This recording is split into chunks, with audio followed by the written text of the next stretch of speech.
Hello class. तो आज question है फिजिक्स का इलेक्ट्रिक फील्ड पे। एक क्वेश्चन है बहुत बढ़िया, एनसीईआरटी का है।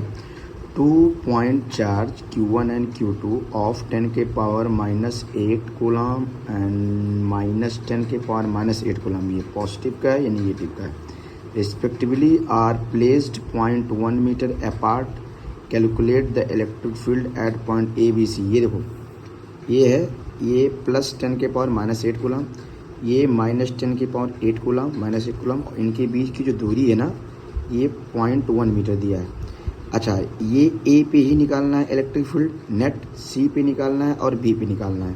तो ए अगर देखा जाए, ये ऐसे ही दिया ही है कि इसके सेंटर पे है, तो 0.1 का अगर हम लोग हाफ करेंगे तो 0.05 आएगा, 0.05 आएगा। बी भी यहाँ से 0.05 पे रखेगा। तो सबसे पहले हम निकालते हैं ए पे। देखो, net electric field at A E1 due to +10 के पावर -8 कूलम। इस पे जो है, इसके कारण इलेक्ट्रिक फील्ड राइट साइड लगेगा। आप लोग को पता है पॉजिटिव चार्ज से दूर जाता है, तो कितना हो जाएगा, E1 = 9 × 10 के पावर 9। ये क्या है आपका, K की वैल्यू है 1/4πε0। ये है Q1 10 के पावर -8 अपॉन R² है, R² आपका ये है। तो अगर हम सॉल्व करेंगे, देखो थोड़ा आसानी से है, सॉल्व करते करते करते करते हम लोग आएंगे 3.6 × 10 के पावर 4 न्यूटन प्रति कूलम। अब इसके कारण इस पे निकालेंगे। आपको पता है इलेक्ट्रिक फील्ड माइनस चार्ज की तरफ जाता है, उसका डायरेक्शन। तो E2 ड्यू टू -10 के पावर -8 कूलम, दोनों अगर देखा जाए तो मैग्नीट्यूड में सेम है, इसीलिए आंसर भी दोनों का सेम आएगा, 3.6 10 के पावर +1। अब देखो, ए पे इसके द्वारा भी इसी तरफ है नेट, इसके द्वारा भी इसी तरफ है नेट, तो इसमें क्या हो जाएगा, एडिशन हो जाएगा। तो नेट इलेक्ट्रिक फील्ड एट ए, हम इसको दोनों को जोड़ लेंगे, 3.6 3 दैट इज 7.2 × 10 के पावर 4 न्यूटन प्रति कूलम। ये हो गया। And now we try at B. B पे ट्राई करते हैं।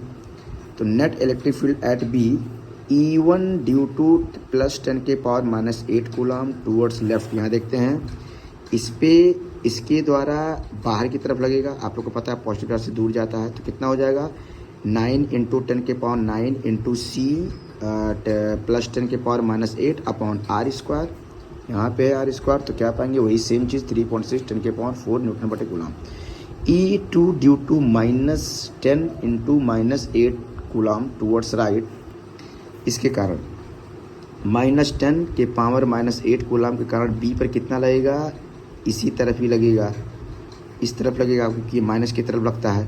अच्छा, इनका दूरी कितना हो जाएगा, देखो 0.05 0.05 0.05, तो ये हो जाएगा 0.15। तो कितना हो जाएगा, E2 = 9 × 10 के पावर 9 × 10 के पावर -8 अपॉन, ये देखो यहाँ पे R चेंज हो जाएगा, 0.15 का होल स्क्वायर, ये ऊपर हो जाएगा 90। जब रिजॉल्व करेंगे यहाँ पे हो जाएगा 15 का स्क्वायर होता है आपका 225, तो ये आपका हो जाएगा, सॉल्व करते कर जाएगा 0.4 10 के पावर 4 न्यूटन प्रति कूलम।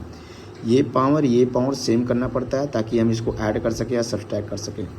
तो नेट क्या हो जाएगा, नेट देखते हैं, इधर एक लग रहा है इस तरफ, एक लग रहा है इस तरफ, तो ऑब्वियसली माइनस होगा। माइनस कौन सा होगा, हायर माइनस लोअर। तो net E net at B = EV = E1 - E2, 3.6 में से 0.4 जाएगा, तो क्या बचेगा, 3.2 × 10 के पावर 4 न्यूटन प्रति कूलम। ये आ गया नेट बी पे। अब नाउ हम सी पे ध्यान से देखते हैं।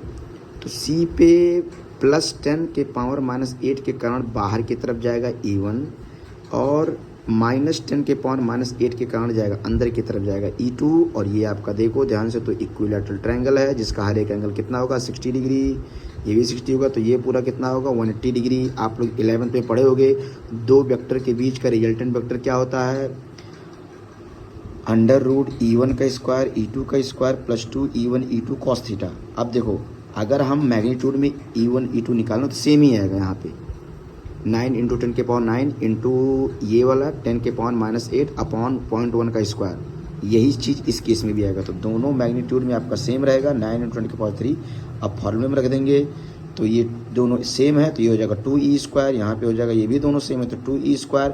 cos 120 की वैल्यू होती है -1/2, तो 2 कैंसिल हो जाएगा, यहाँ पे आएगा 2E² -E² -स्क्वायर माइनस हो गया, तो E = E एंड 9 × 10 के पावर 3 न्यूटन प्रति कूलम। तो ये हो गया आपका एक अच्छा सा क्वेश्चन था। Thank you class.